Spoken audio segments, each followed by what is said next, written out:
Bosku.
Assalamualaikum warahmatullahi wabarakatuh.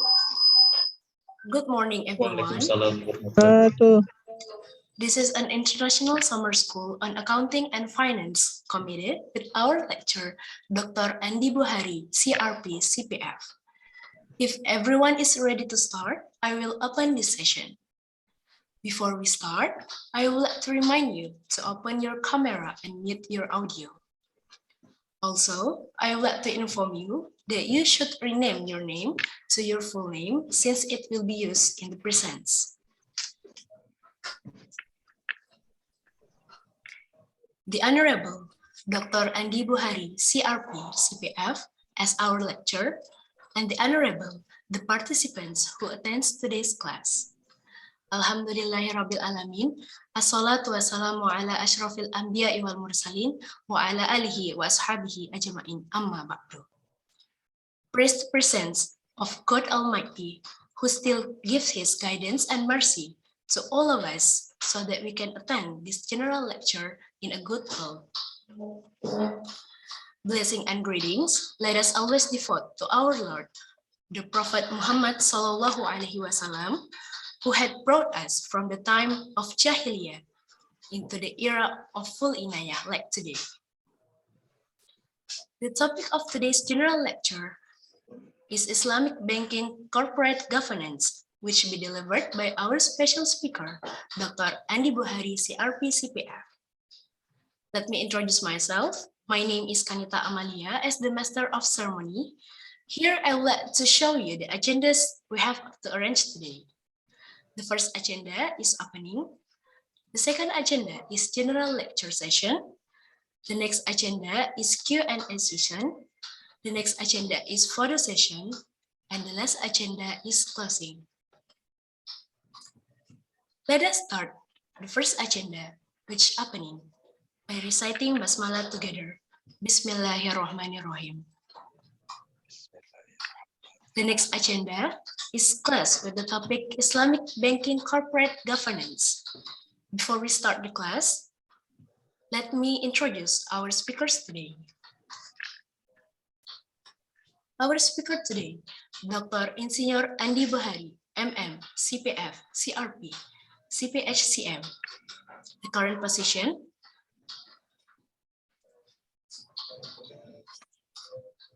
the President Director of BPD Riau Kepri, the Chairman of the Forum Komunikasi Industri Jasa Keuangan, and the Deputy Chairman of Badan Musyawarah Perbankan Daerah. The background of education, he has graduated from Bachelor in Marine Project Technology in Institut Pertanian Bogor University, has graduated his Master Program in Management in Atmajaya University, and has graduated from Doctoral from Strategic Finance in Institut Pertanian Bogor University School of Business. Some of his profession, the CFO and Finance and Operational Director in Bank Muamalat Indonesia, the CRO and Risk Management and Compliance Director in Bank Muamalat Indonesia. And some of the appreciation, the award, in February 2021, Bank Riau Kepri received an award from the Economic Review, namely Good Corporate Governance Award 2021, for category with assets above 25 trillion. And the others is the author of the book Islamic Economics. Ekonomi Syariah bukan opsi, tetapi solusi. All right, that's all the introduce of our speakers today. All right, sir, the time is yours.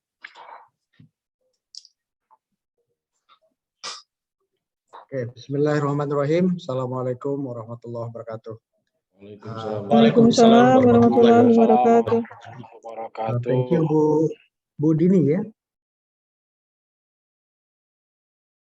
Bu Dini from ISSAF, University of Muhammadiyah Yogyakarta. Yep. Alhamdulillah Rabbil Alamin. Salatu wassalamu ala asrafil anbiya'i wal mursalin. Wa ala alihi wa ashabihi ajma'in. Rabbi shrah li sadri wa yassir li amri. Wa hlul 'uqdatam min lisani yafqahu qawli. Amma ba'd. First of all, I'd like to express my appreciation, especially to Excellency Professor Rizal Yahya. This is my college, and all faculty members of University of Muhammadiyah Yogyakarta for this prominent event. This is the first international summer school on accounting and finance conducted by UMYA, University of Muhammadiyah Yogyakarta, and I believe this is a very important event for all of us. Thank you for the opportunity, particularly to share some ideas regarding Islamic Banking Corporate Governance, the Commissioner, Director, Sharia Supervisory Board, and Audit Committee. As requested by the organizer, I would like to deliver my presentation in combination of English and Bahasa Indonesia.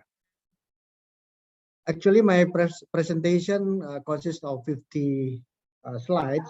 I hope I can cover all slides in about 1 hour. Okay, now I will start my presentation with some basic principles in Islamic finance, just to refresh all of us. And allow me to share screen, Bu Dini.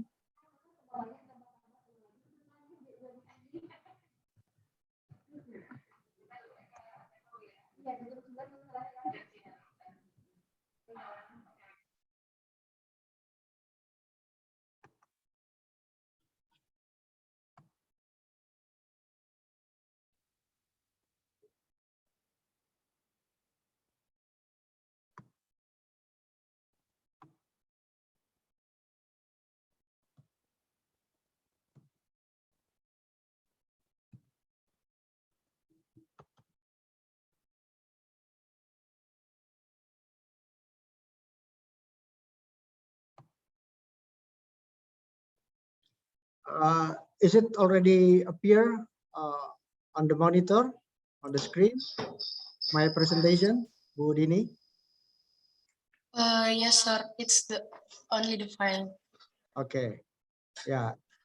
My presentation is about Islamic Banking Corporate Governance, the Commissioner, Director, Sharia Supervisory Board, and Audit Committee. Okay. Just to make some refreshment, I believe this topic regarding the principles of Islamic finance. Nampak. Tengok Bang Riau dulu. Tengok Bang, di mana posisinya? Mana Bang Riau dulu? Mana Bang Riau? Dekat itu.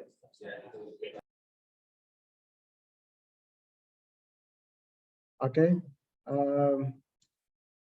The three main principles of Islamic finance, yeah, as we already aware, yeah, and now well about this. The first is wealth must be generated from legitimate trade and asset-based Excuse me, investment. sir. Yes. The share screen only the list of your file, not the PowerPoint. Okay. Okay. I'll try once again.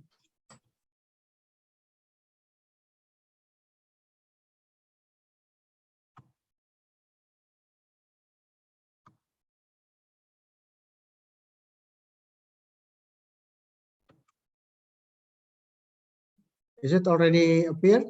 Yes, sir. Okay. Yeah.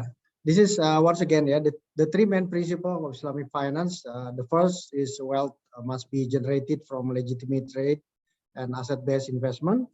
I think this is already known well that the use of money for the purpose of making money is strictly prohibited according to the Islamic law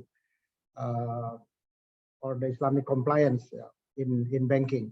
Investment should also have a social and ethical benefit to wider society beyond only pure return.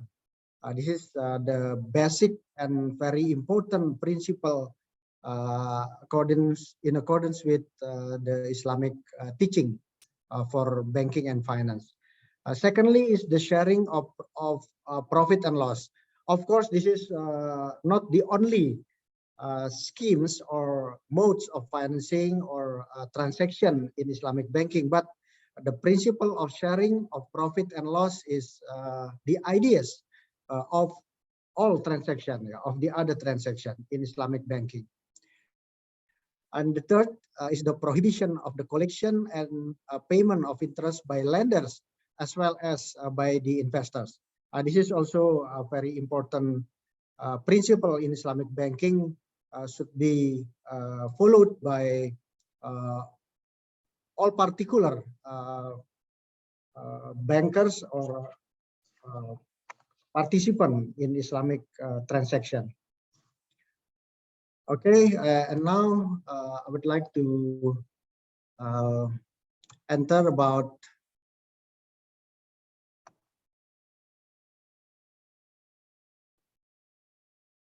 what is the question. What is Islamic banking management? Some definition regarding this Islamic banking management we have already known. First of that is the operation of banks which are consistent with the Sharia law. Of course, many religions, we know that across the world, have prohibited the use of money as a mechanism to make even more money. Not only Islam, but we know that in the Christianity and also in Judaism also prohibited the use of money as a mechanism to make more money. This is very important principle also in Islamic banking management that we have to follow to make that all transaction fulfill and consistent with the principle of the Sharia law.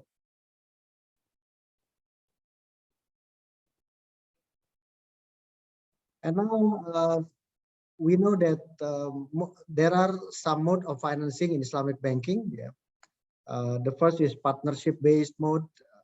We know some products in this base mode of financing is mudarabah and also musyarakah.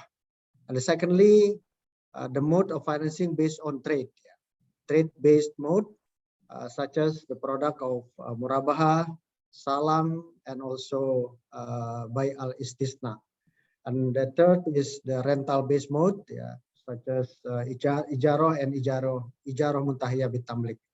This is mode of financing is very well known and already practiced by all Islamic banks institution, not only in Indonesia but also in other countries like Malaysia and also Middle East countries.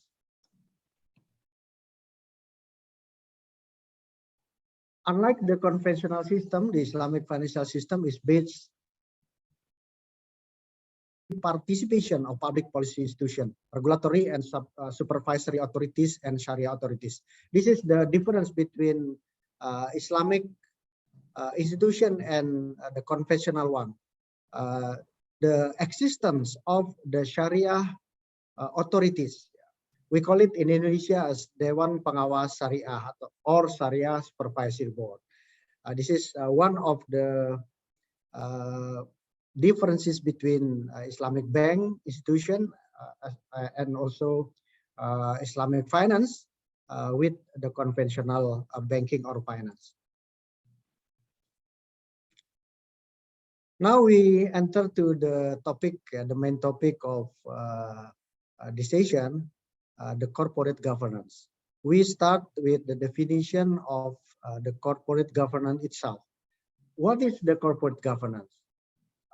One definition regarding this topic, the corporate governance is defined as a system and process by which the affairs of the corporation are governed, directed, and managed through a relationship mechanism among corporate management, its board of directors, shareholders, and stakeholders.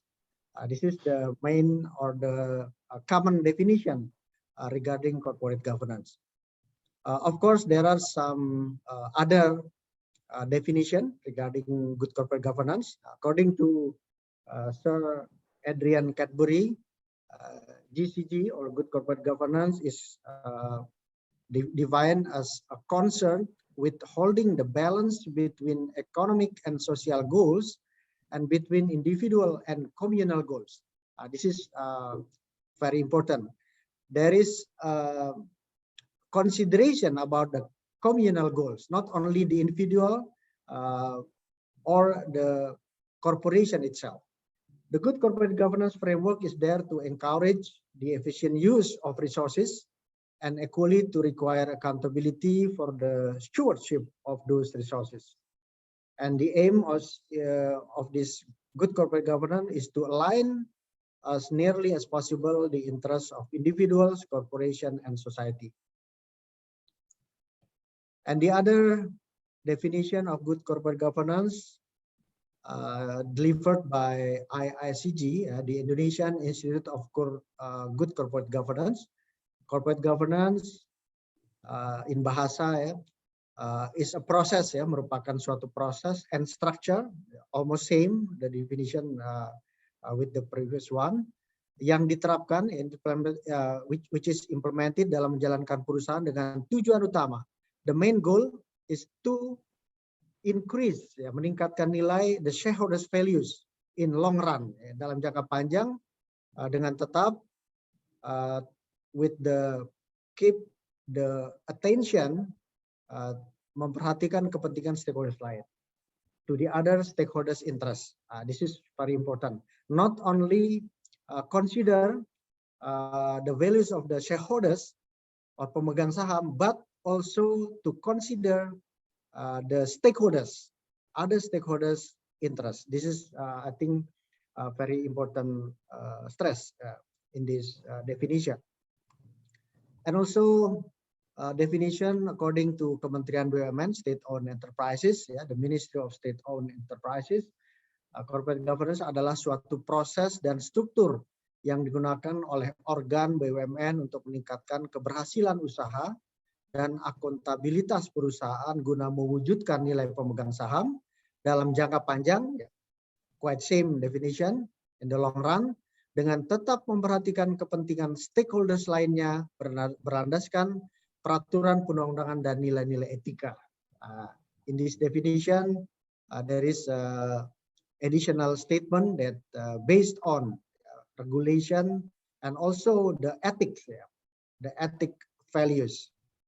This is the definition according to the Ministry of State-owned Enterprises of Indonesia.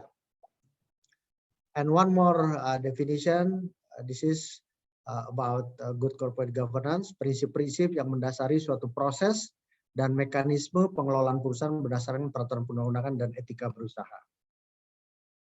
There is a definition from BPKP, Badan Pengawas Keuangan dan Pembangunan. GCG adalah komitmen, aturan main, serta praktek penyelenggaraan bisnis secara sehat dan beretika. Berikutnya, good corporate governance according to some definition, ya. We have to keep the attention of the interest of the shareholders, pemegang saham, atau dalam hal ini adalah hak kepemilikan, the ownership of the shareholders. Of course, in many corporation, there is a controlling shareholders, but also there is a minority shareholders. Ada yang disebut dengan pemegang saham pengendali, kita sebut juga controlling shareholders. Ada juga pemegang saham minoritas. Artinya pemegang saham yang juga memiliki saham tetapi sahamnya tidak sebesar dari controlling shareholders. Nah, dalam hal ini di dalam in the principle of good corporate governance, we need to keep attention also to the minority shareholders, not only the major shareholders or controlling shareholders. This is a very important principle in the implementation of good corporate governance in the corporation. And also, not only the shareholders, not only controlling and minority shareholders, but we also need to keep attention, to give a lot of attention to the interests of other stakeholders. This is very important principle in good corporate governance. Ada yang kita sebut sebagai stakeholders atau para pemangku kepentingan lainnya. Nah, tentunya di dalam perusahaan, terutama juga di perbankan, termasuk di dalam perbankan syariah atau Islamic banking, ada para pemangku kepentingan seperti misalnya pegawai atau pekerja, ya, employee. Nah, ini merupakan salah satu dari pemangku kepentingan. Kemudian ada kreditur, dalam hal ini kalau di bank tentu krediturnya adalah para nasabah. Nasabah yang menyimpan dana atau mempercayakan dananya kepada bank. Kemudian para pemangku kepentingan lainnya adalah customer. Customer ini tentunya ada nasabah dari sisi penyimpan dana dan juga ada customers dari sisi penerima dana. Dalam hal ini penerima fasilitas pembiayaan or financing facilities of Islamic bank or loan customers of conventional bank. And also the other stakeholders, important stakeholders is regulator. In banking industry and also in Islamic banking, at least there are two regulators, yeah, consist of OJK, Otoritas Jasa Keuangan, Financial Authority, and also Bank Indonesia. This is regulator, tetapi juga tentu ada regulator yang lain, misalnya Kementerian Keuangan dalam hal ini dari Direktorat Pajak misalnya, kemudian juga regulator yang lainnya. Kemudian yang tidak bisa kita lupakan adalah pemangku kepentingan atau stakeholders, yaitu masyarakat yang lain, masyarakat sekitar. Nah, ini tentu yang harus diperhatikan, jangan sampai kita menjalankan perusahaan termasuk juga aktivitas dalam perbankan, apalagi perbankan syariah, tidak memperhatikan kepentingan masyarakat sekitar. Nah, dalam hal ini tentu perhatian, attention kepada masyarakat sekitar ini diberikan dalam berbagai bentuk. Misalnya saja bagaimana kita merealisasikan yang kita sebut sebagai corporate social responsibility, ya. Hampir semua perusahaan tentu memiliki program dalam corporate social responsibility, baik yang disalurkan secara langsung, baik yang disalurkan melalui shareholders, baik yang dilakukan atau diperhitungkan dari perolehan laba misalnya, ataupun yang terlepas dari itu. Pada prinsipnya corporate social responsibility adalah tanggung jawab sosial perusahaan yang direalisasikan dalam bentuk berbagai hal, ya, untuk memberikan perhatian ataupun mengconsider, ya, mempertimbangkan kepentingan dari stakeholders atau para pemangku kepentingan lainnya. Dan satu hal lagi yang merupakan pemangku kepentingan yang sangat penting bagi korporasi termasuk dari industri perbankan syariah di dalamnya adalah ekonomi nasional. Bagaimana kontribusi, ya, contribution of the Islamic banking or the banking as a wide industry give the attention and also the benefit to the national economy. This is a very important principle in good corporate banking in the implementation. Okay, and now we enter deeper about good corporate governance. In this case is the segregation of responsibility among ownership.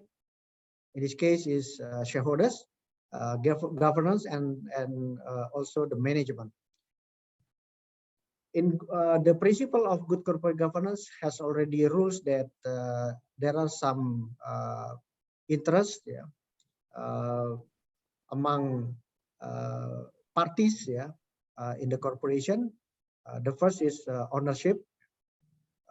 In this case is shareholders, and also the intention of the governance conducted by board of commissioners, and also the management. In this case, board of directors and team of executive conducted all activities of the bank as well as Islamic banking activities on daily basis. The first important governance structure is shareholders. Manifestasi dari kepemilikan saham atau pemegang saham ini dijalankan dengan mekanisme yang kita sebut sebagai rapat umum pemegang saham, or shareholders meeting, general shareholders meeting. Pemegang saham dapat menyalurkan pemikiran-pemikiran, ide, permintaan, kepentingannya melalui forum yang disebut sebagai RUPS atau General Shareholders Meeting. Disinilah forum yang dapat dimanfaatkan atau digunakan oleh para pemegang saham di dalam menjalankan hak kepemilikannya pada sebuah perusahaan, termasuk di dalam industri perbankan, in banking industry, termasuk juga di dalam perbankan syariah. Nah, tentu kepentingan itu bisa saja dijalankan sebelum penyelenggaraan RUPS, misalnya penyampaian keinginan yang disampaikan kepada manajemen oleh shareholders sehari-hari, tetapi tentu itu sesuatu yang informal sifatnya, sesuatu yang hanya ditampung dan baru kemudian menjadi sebuah keputusan decision apabila melalui forum yang namanya shareholders meeting. Nah, ini adalah sebuah prinsip dari good corporate governance agar perhatian atau attention dari manajemen itu diberikan secara merata, baik kepada pemegang saham yang majority, dalam hal ini controlling shareholders, dengan para pemegang saham lainnya. Dalam hal ini adalah yang kita sebut sebagai minority shareholders. Nah, forum itulah yang merupakan forum tertinggi yang ada di perusahaan, termasuk juga di perbankan. Jadi ini sebuah prinsip yang sangat penting untuk menjaga agar semua pemegang saham mendapatkan perhatian dari manajemen. Manajemen ini pengertiannya adalah board of commissioners as well as board of directors.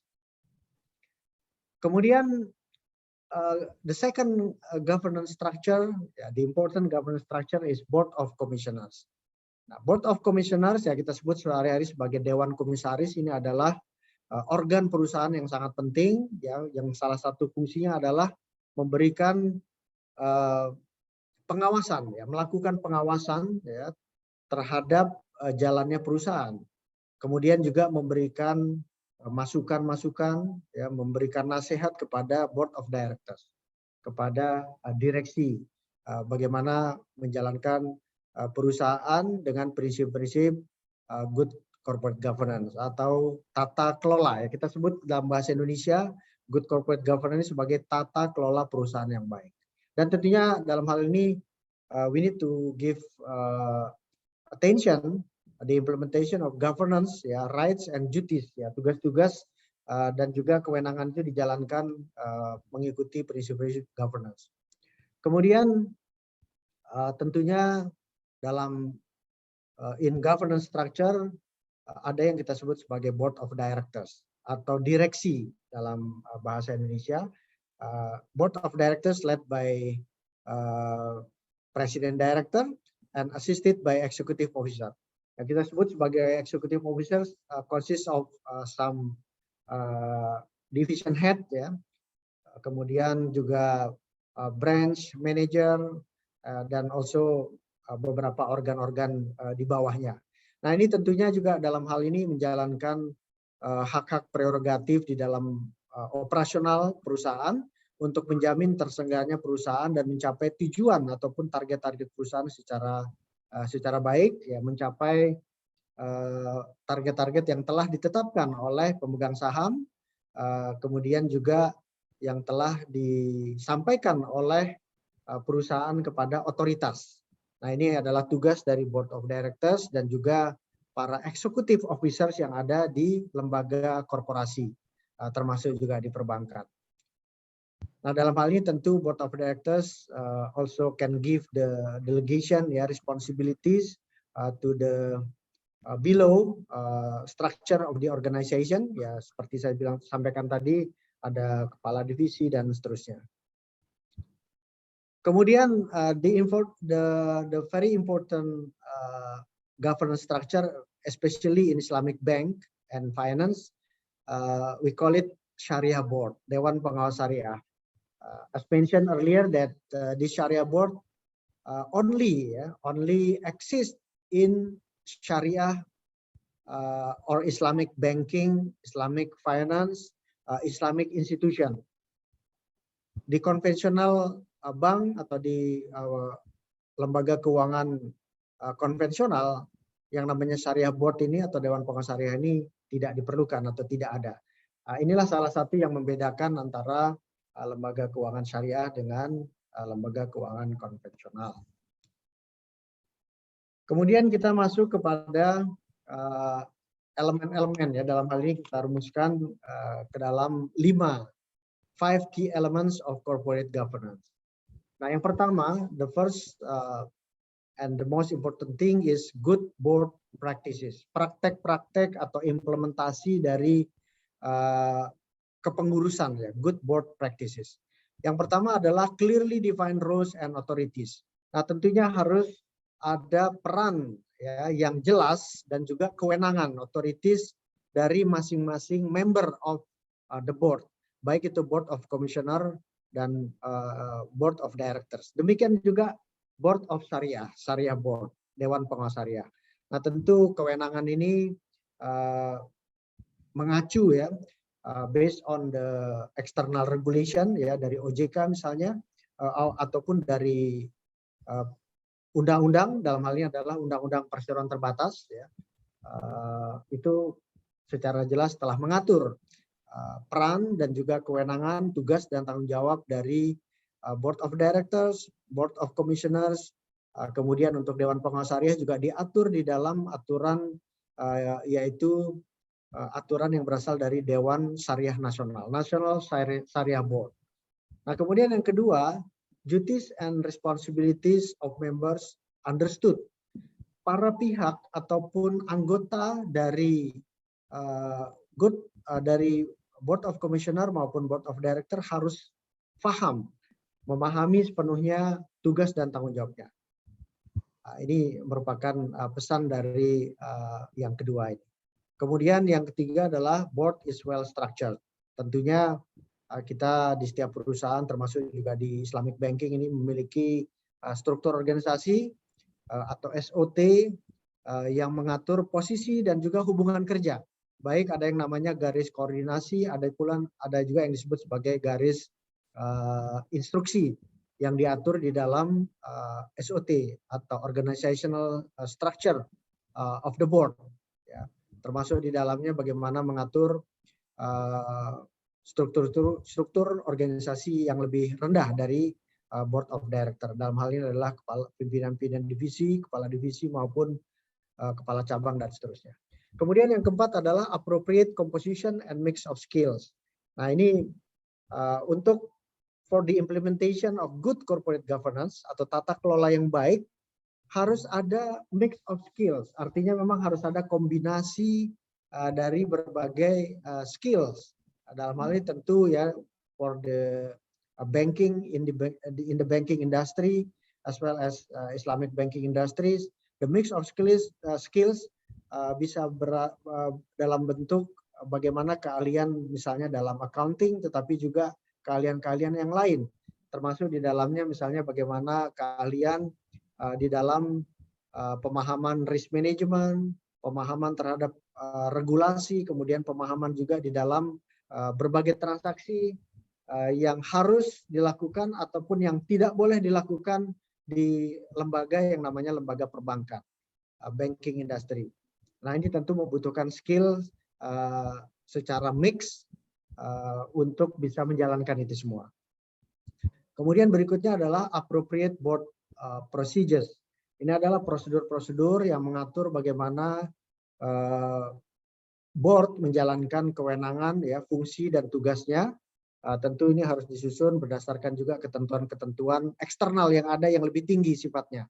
Dalam hal ini misalnya, for example, the regulation from the authority, ya, financial authority, otoritas jasa keuangan, as well as Bank Indonesia. Kemudian yang keenam adalah bagaimana pengaturan dari remunerasi, director remuneration in line with best practices. Nah, tentu ini juga untuk menjamin terselenggaranya aktivitas perusahaan sesuai dengan good corporate governance practices.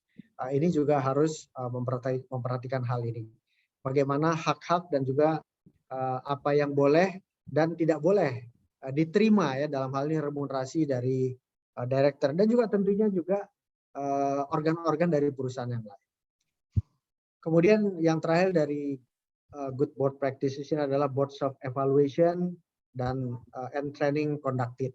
Jadi board pun harus ada mekanisme evaluasi. Nah, salah satu evaluasi dari board ini adalah dalam rapat umum pemegang saham atau general shareholders meeting. Nah, tentu evaluasi ini bisa menyangkut pelaksanaan kinerja, ya, pencapaian kinerja, ya, performance, financial performance should be presented, and also pertanggungjawabannya ini harus disampaikan setidak-tidaknya melalui forum rapat umum pemegang saham. Dan juga bagaimana mekanisme untuk mengupdate berbagai pengetahuan melalui training. Kemudian the second key elements of corporate governance is control environment. The first of the control environment is independent audit committee established. Keberadaan dari audit committee.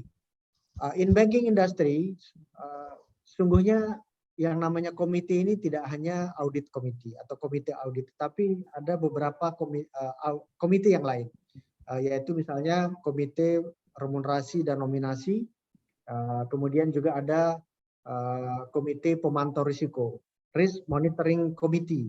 There are 3 committees at least, ya, in the Islamic banking industries: audit committee, risk monitoring committee, as well as nomination and remuneration committee. Secondly, risk management framework present.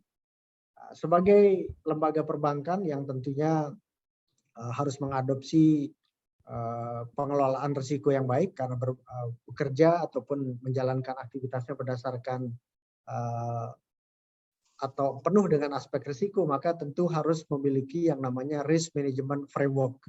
Nah, bahkan ini juga diimplementasikan melalui keberadaan dari unit kerja yang disebut sebagai risk management division atau risk management unit.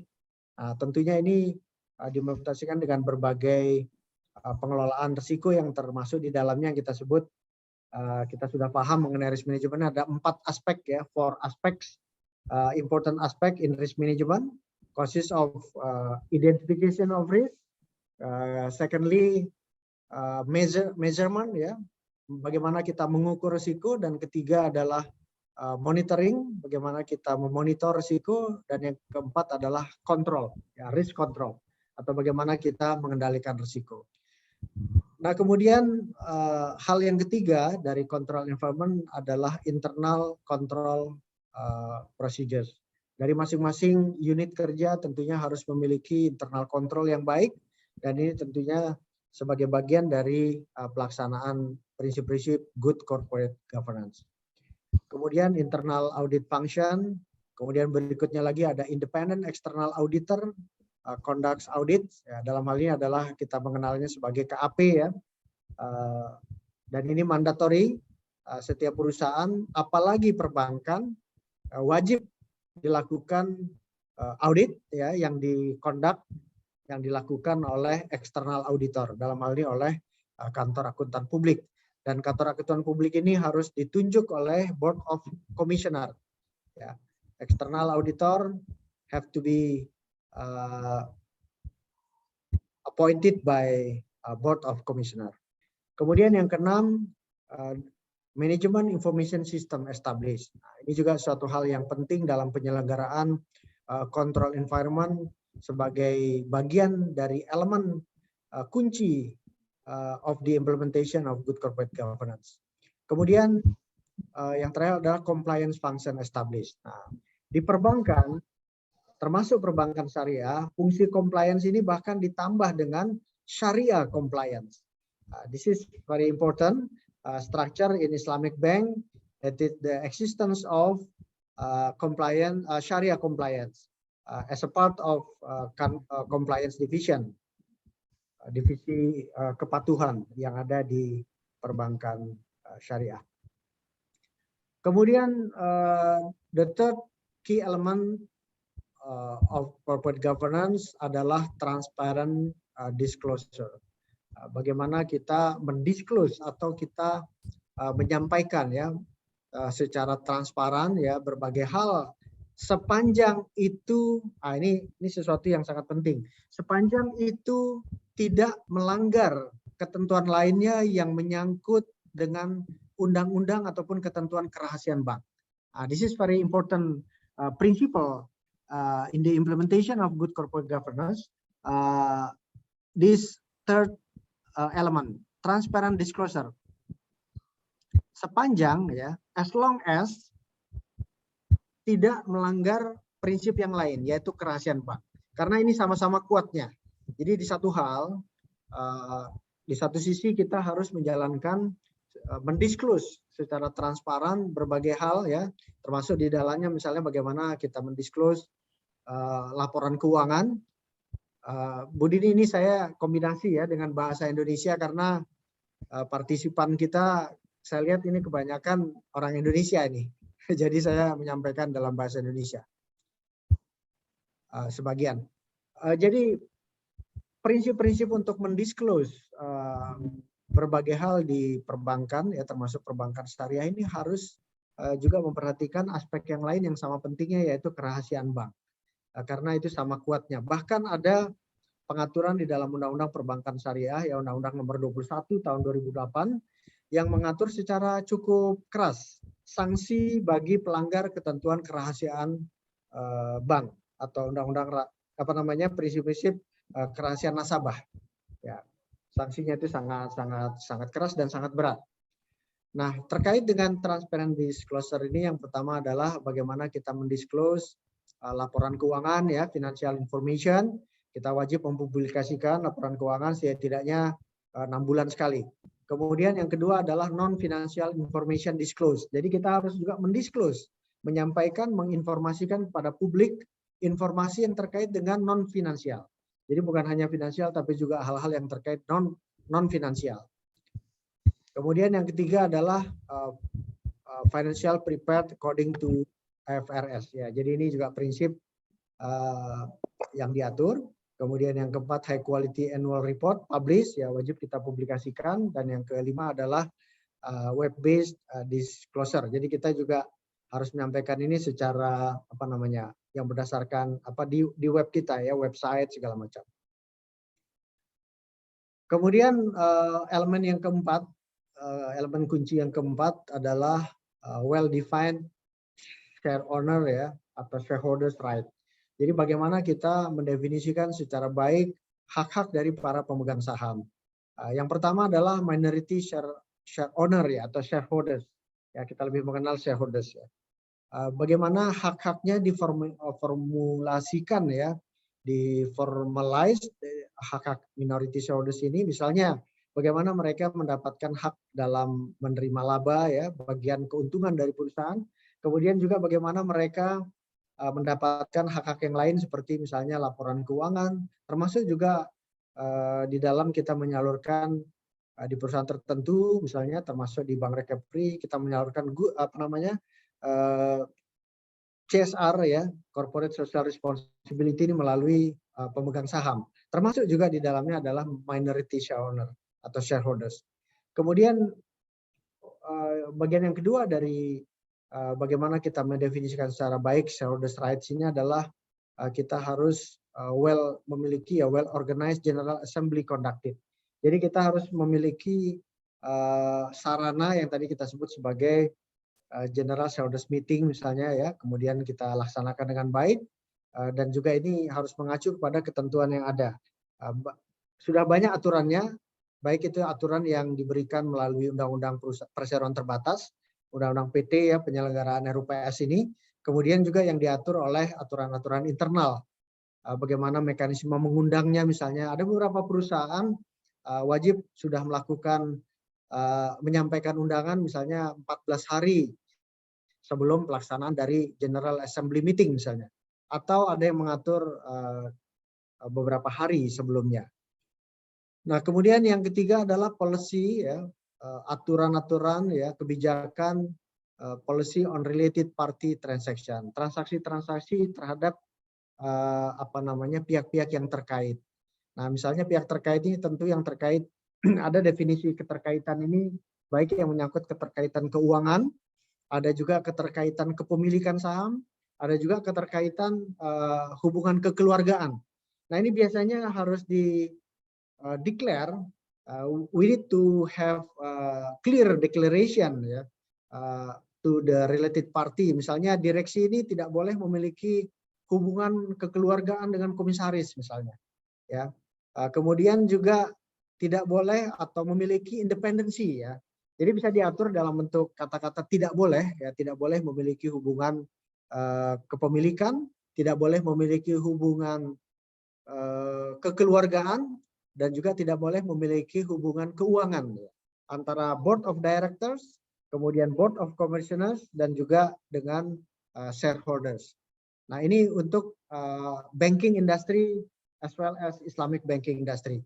Nah, tentunya hal ini diatur lain di dalam perusahaan-perusahaan non perbankan. Ya, tentunya di perusahaan non perbankan hubungannya lebih longgar ya, misalnya tentu diizinkan apabila pemegang saham misalnya memiliki hubungan keluarga dengan direksi misalnya, atau bahkan pemegang saham tentu ingin menugaskan salah seorang anggota keluarganya untuk duduk sebagai komisaris untuk mengawasi jalannya perusahaan.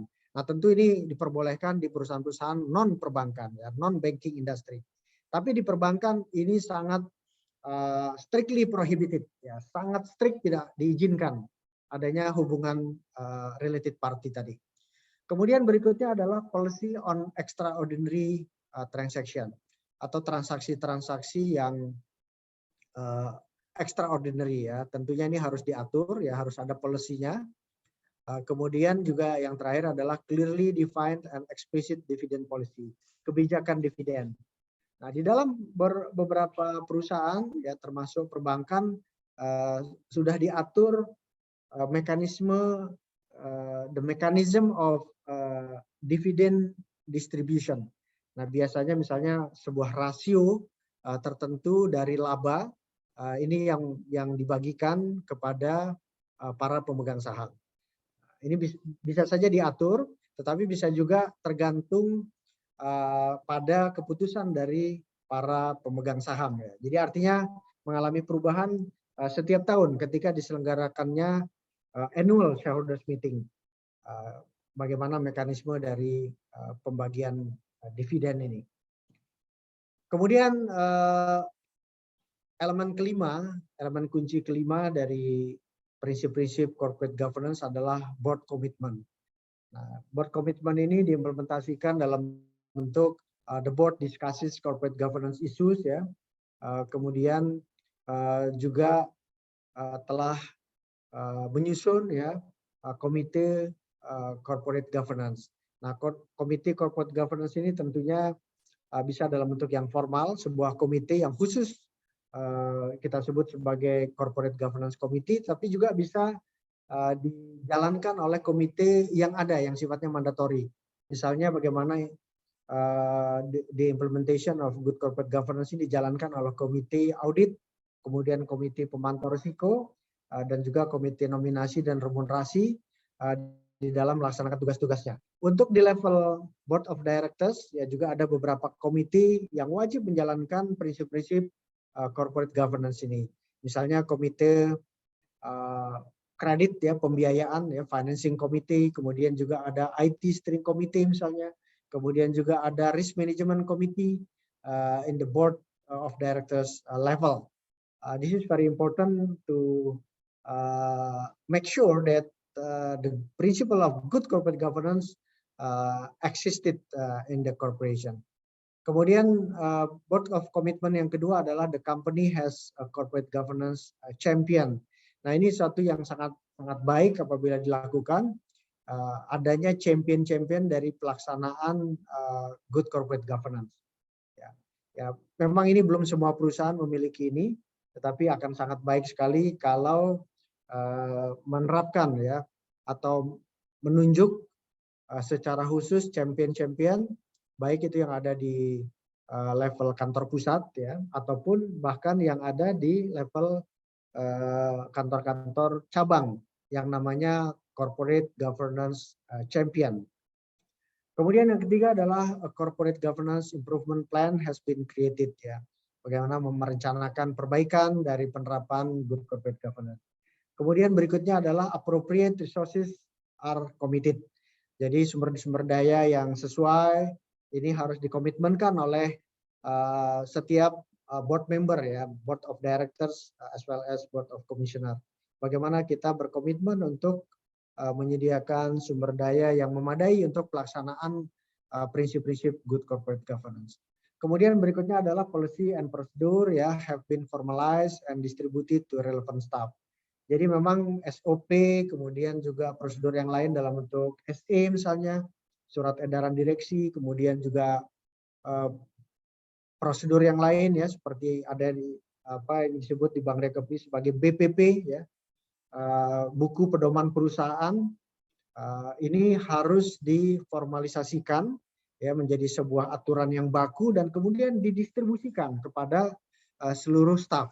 Nah, tentunya bukan hanya didistribusikan, tetapi juga bagaimana policy dan prosedur ini BPP, SOP, SE ini juga difahami dan kemudian dilaksanakan oleh seluruh lini dari organisasi. Kemudian berikutnya adalah corporate governance code has been developed.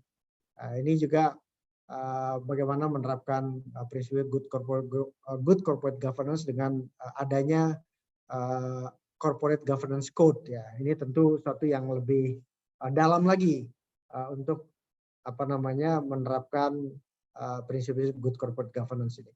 Dan terakhir adalah the company is publicly recognized as a corporate governance leader. Jadi perusahaan ini harus bisa memastikan ya dijalankan dengan prinsip-prinsip tata kelola yang baik, good corporate governance. Kemudian juga bagaimana publik ya dalam hal ini memahami, mengetahui prinsip GCG itu sudah dilaksanakan oleh perusahaan terutama juga di industri perbankan dan perbankan syariah.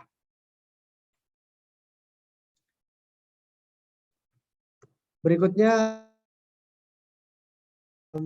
kita akan membahas, waktunya masih ada ya Bu Dini ya? Ya Kak, masih ada. Masih ada ya. Kita akan membahas lebih dalam ya corporate governance in practices ya di beberapa negara. Nah, pertanyaan atau penelitian ya terkait dengan good corporate governance ini bagaimana the implementation of the principle of good corporate governance in Islamic banking sudah dilaksanakan ya beberapa penelitiannya. Nah, salah satu yang sangat menarik ya, saya juga berhasil mencoba mencari ya. Ini adalah studi yang dilaksanakan oleh di Indonesia ini Intan Destia Helmi dan Ratna Mulyani. The title of the article is Does Islamic Corporate Governance Contribute to the Performance of Islamic Bank? Nah ini mereka melakukan studi penelitian di Indonesia dan juga penerapannya di Malaysia. Nah dari penelitian ini yang dilakukan antara 2015 sampai 2017 diketahui bahwa yang bersangkutan meneliti salah satu variabel yang digunakan adalah bagaimana existence keberadaan dari Islamic Supervisory Board. Dalam hal ini yang kita kenal sebagai Dewan Pengawas Syariah dan juga Board of Director. Nah ini merupakan variabel yang digunakan untuk penerapan dari ICG ya, atau Islamic Corporate Governance. Nah yang menarik, according to this study ya, penelitian ini menemukan bahwa di Malaysia penerapan atau pelaksanaan tugas dari Islamic Supervisory Board ini lebih tinggi di Malaysia daripada di Indonesia. Artinya fungsi-fungsi Dewan Pengawas Syariah ini lebih memiliki peran yang signifikan di Malaysia ketimbang di Indonesia. Nah ini merupakan salah satu hasil dari penelitian yang dilakukan oleh Intan dan Ratna tadi. Dan kemudian sebaliknya di influence ya, atau pengaruh dari Board of Director di Indonesia is higher than Malaysia. Jadi untuk pengaruh dari Board of Director terhadap implementasi dari good corporate governance atau tata kelola yang baik ini untuk variabel Board of Director dalam hal ini direksi ya, di Indonesia ini lebih tinggi daripada hasilnya penerapan good corporate governance di Malaysia. Nah ini adalah hasil studi yang dilakukan oleh Intan Destia dan juga Ratna Mulyani. Kemudian penelitian yang kedua yang terkait dengan Islamic Corporate Governance ini diselenggarakan ya, conducted by Aziz Urrahman dan juga Anam Iqbal. Ini from IIUM ya, Institute of Islamic Banking and Finance. I think this is in Malaysia. The study, the title of the article is Does Corporate Governance Matter for Asset Quality of Islamic Banking? Apakah penerapan dari corporate governance ini penting ya untuk perbaikan kualitas aset dari bank-bank syariah atau bank-bank Islam? Nah ini studinya dilakukan dengan mengambil sampel 129, banyak sekali ini sampelnya, bank-bank Islam, ya Islamic Bank dari 29 negara. Ya, yang diselenggarakan penelitian ini antara 2008 sampai dengan 2017. Jadi yang bersangkutan melakukan penelitian bagaimana impact ya, the impact of corporate governance terhadap aset quality atau kualitas aset ya. Kalau kita bilang di Indonesia ini mungkin semacam NPL gitu ya. Salah satu indikatornya dari bank-bank Islam. Yang diteliti ini adalah 129 Islamic Bank ya, bank-bank syariah di 29 negara. Nah, hasilnya menunjukkan bahwa penerapan ya, the impact of corporate governance ini terhadap aset quality ini very significant ya, positively and significantly sensitive. Jadi sangat berpengaruh ya, sangat berpengaruh. Saya belum membaca ya bagaimana metodologinya. Mungkin juga ini menggunakan data statistik misalnya untuk melihat perbedaan ya, sensitivity dan significant roles of the implementation of the good corporate governance terhadap asset quality. Nah, tetapi kesimpulan dari penelitian ini menunjukkan bahwa terdapat hal yang positif dan signifikan sensitif terhadap peningkatan dari penerapan good corporate governance ya, dengan keberadaan board independence ya, kebebasan atau independensi dari board, kemudian keberadaan dari Syariah Board atau Dewan Pengawas Syariah, and Audit Committee Effectiveness. Jadi artinya bahwa independensi dari board, ya kemudian keberadaan dari Syariah Board dan juga efektivitas dari audit committee ini menentukan di dalam peningkatan atau perbaikan dari aset quality, ya, kualitas aset dari Bank Islam yang diteliti. Nah ini menunjukkan bahwa ya memang kita juga memahami penerapan yang baik dari tata kelola ini tentu akan secara nalar ya, secara rasional pasti akan memberikan impact positif terhadap kinerja dari perusahaan terutama ya, di perbankan. Nah kemudian kita melihat beberapa penerapan dari praktek-praktek dari corporate governance di beberapa negara. Yang pertama adalah di Malaysia. Kita lihat untuk di Malaysia ini tentu untuk di kawasan Asia, Malaysia is one of the earliest ya country implemented Islamic banking principle in their banking industry. Jadi Malaysia ini merupakan model yang bisa menjadi panutan karena mereka sudah menerapkan prinsip-prinsip Islam atau syariah ini di dalam banking industry ini sejak tahun 83. Nah, pada tahun 81 mereka memulai ya dengan the establishment of members of the National Islamic Bank Steering Committee.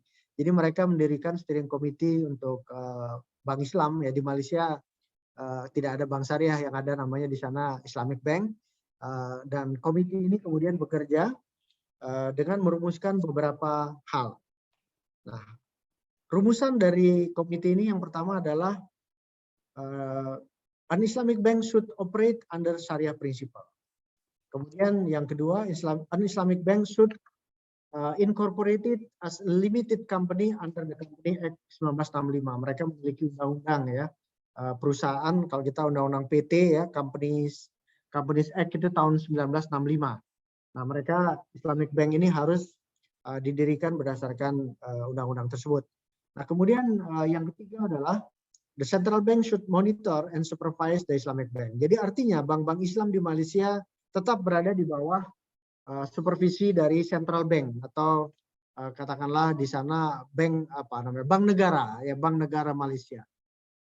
Kemudian yang keempat, an Islamic bank should have a religious supervisory council to ensure that the bank's operations are in accordance with the Sharia. Jadi ini satu hal yang penting ya, bahwa bank-bank Islam ini harus dijalankan dengan kepemilikan atau keberadaan disebutnya ketika itu adalah Religious Supervisory Council, ya, Dewan Pengawas Religius ya. Sekarang kemudian kalau di Indonesia kita kenal sebagai Dewan Pengawas Syariah, gitu ya, Syariah Supervisory Board atau Syariah Supervisory Council. Nah, kemudian ada beberapa keputusan dari komite yang didirikan di Malaysia ketika itu, yang kemudian salah satu hal pentingnya adalah bagaimana kemudian komite ini mempropos ya, mengajukan sebuah rekomendasi kepada pemerintah ya, pada kerajaan Malaysia, dan kemudian pada tahun 1983 berdirilah the first Islamic Bank in Malaysia ya, namanya ketika itu adalah Bank Islam Malaysia Berhad. Nah ini salah satu penerapan dari corporate governance ya, Islamic corporate governance in Malaysia. Nah kemudian berikutnya bagaimana praktek dari corporate governance ini di Bahrain. Bahrain ini adalah one of the countries ya in Middle East ya, in GCC country ya, Gulf countries, di mana in Bahrain mereka memiliki sekitar 30 institusi keuangan Islam. Nah, aktivitasnya sangat luas ya. Kemudian juga memiliki diantaranya bank ya, Islamic Bank, kemudian juga Islamic Insurance. Nah, ini adalah salah satu negara ya di dunia yang secara menonjol telah menerapkan prinsip-prinsip syariah ya atau Islamic principle di dalam industri keuangannya. Nah, kita mengetahui bahwa di sana memiliki juga di Bahrain ini salah satu institut yang terkenal ya, Bahrain Islamic Banking Institute, BIBF ya, Bahrain Islamic Banking and Finance Institute, merupakan tempat belajar dari banyak orang ya. Kami kebetulan juga berkesempatan untuk belajar ya di dalam prinsip-prinsip Islamic Banking ini di Bahrain Islamic Banking and Finance Institute. Nah, salah satu pencapaian ya, one of the very important achievement of the Bahrain model in the implementation of good corporate governance is the establishment of AAOIFI, Accounting and Auditing Organization of Islamic Financial Institution. AAOIFI ini sekarang ini sudah mendunia, di mana untuk accounting dan auditing ini banyak negara mengacu ke sana, ya. Sehingga lembaga ini ya setiap tahun juga memberikan banyak rilis ya yang terkait dengan aturan-aturan baru, kemudian juga bagaimana hasil-hasil studi untuk dipakai atau bisa diadopsi oleh berbagai negara di dunia yang memiliki lembaga-lembaga keuangan Islam atau syariah ini. Jadi ini sebuah institusi yang penting yang didirikan di Bahrain dan kemudian sekarang ini sudah menjadi salah satu acuan ya, acuan bagi penerapan Islamic Banking and Finance around the world ya, di berbagai belahan dunia. Kemudian berikutnya Bangladesh model. Jadi kita sering memandang dengan sebelah mata ya Bangladesh, tetapi di Bangladesh ini penerapan dari Islamic Banking and Finance ini sudah cukup maju sesungguhnya. Nah, mereka juga tentu dalam melaksanakan aktivitas di industri perbankan dan keuangan Islam ini juga menerapkan corporate governance ya. Nah, kemudian untuk di Bangladesh ini keberadaan Syariah Board ya, ini memiliki fungsi atau memiliki didirikan dengan terdiri dari fungsi-fungsi atau mereka yang memiliki keahlian dalam fikih ya, dalam hal ini ya kita sebut fuqaha begitu, kemudian juga memiliki keahlian di bidang ekonomi Islam ya, Islamic economist, kemudian juga yang memiliki keahlian di dalam hukum Islam atau Islamic lawyers. Nah, ini adalah Syariah Board atau Dewan Pengawas Syariah yang ada di negara Bangladesh. Nah, kemudian berikutnya Saudi Arabia. Nah, tentu kita mengacu kepada Saudi Arabia ini karena ini juga merupakan salah satu negara yang sangat penting yang sudah sejak awal ya mengimplementasikan prinsip-prinsip syariah atau Islamic teaching di dalam industri perbankan dan keuangan mereka. Nah, di Saudi Arabia ini sudah dimulai inisiatifnya sejak 1974 ya, di mana ketika itu didirikanlah yang disebut sebagai Islamic Development Bank atau IDB. Nah, sesungguhnya IDB ini yang didirikan tahun 74 ini secara kepemilikan dimiliki oleh lebih dari 50 negara. Nah, tetapi Saudi Arabia ini memiliki saham yang terbesar ya. Saudi Arabia merupakan pemegang saham yang terbesar dari Islamic Development Bank atau IDB ini, dan Indonesia merupakan salah satu juga pemegang saham dari IDB. Nah, pemegang saham yang kedua yang terbesar kalau tidak salah adalah Iran, kemudian juga di sana ada Turki dan seterusnya. Indonesia merupakan salah satu dari pemegang saham di IDB. Nah, tetapi sekali lagi Saudi Arabia memiliki saham yang terbesar. Nah, kemudian di dalam model penerapan corporate governance di Saudi Arabia ini mereka sudah mendeklar ya prinsip-prinsip dalam implementasinya ya. Pertama adalah dynamic usage of resources without riba, kemudian yang secondly is constant use of financial resources, kemudian yang ketiga equitable sharing of risk and gains, keempat securing due benefits or income for owner, kemudian benevolent loans ya, artinya ini pinjaman-pinjaman kebajikan. Nah, salah satu produk dari pinjaman kebajikan ini kita kenal sebagai Al-Qardul Hasan ya. Ini sudah dipraktekkan juga di perbankan syariah di Indonesia. Kemudian yang terakhir adalah lawful investment. Nah, kemudian berikutnya salah satu kesimpulan ya dari penerapan yang telah dilakukan di berbagai negara itu ya di dalam the implementation of corporate governance ya according to Islamic principle, strong corporate and bank governance are essential ingredients for the development of vibrant and sound Islamic finance industry. Dengan demikian dapat dikatakan bahwa corporate governance ini memiliki peran yang sangat vital, sangat esensial ya di dalam pelaksanaan transaksi-transaksi ya di industri keuangan termasuk industri perbankan yang berbasiskan syariah. Nah, ini merupakan kesimpulan dari berbagai hal tadi. Kemudian sebagaimana tadi sudah disampaikan ya untuk melakukan sebagai mekanisme dari governance dalam Islamic banking ini ya keberadaan dari Syariah Board, kemudian juga ada unit review syariah, ini biasanya juga dimanifestasikan oleh Syariah Compliance unit misalnya, kemudian bagaimana mengacu pelaksanaan kerjanya ya tugas-tugasnya ini kepada IFSB sebagaimana tadi sudah saya sampaikan, Islamic Financial Service Board. Ini kalau tidak salah kantor pusatnya masih di Malaysia ya IFSB. Kemudian juga mengacu ya apabila sudah cukup advance kepada Islamic International Rating Agency. Jadi ini selalu dilakukan rating ya untuk melihat bagaimana penerapan ya best practices dari prinsip governance ini dalam Islamic banking.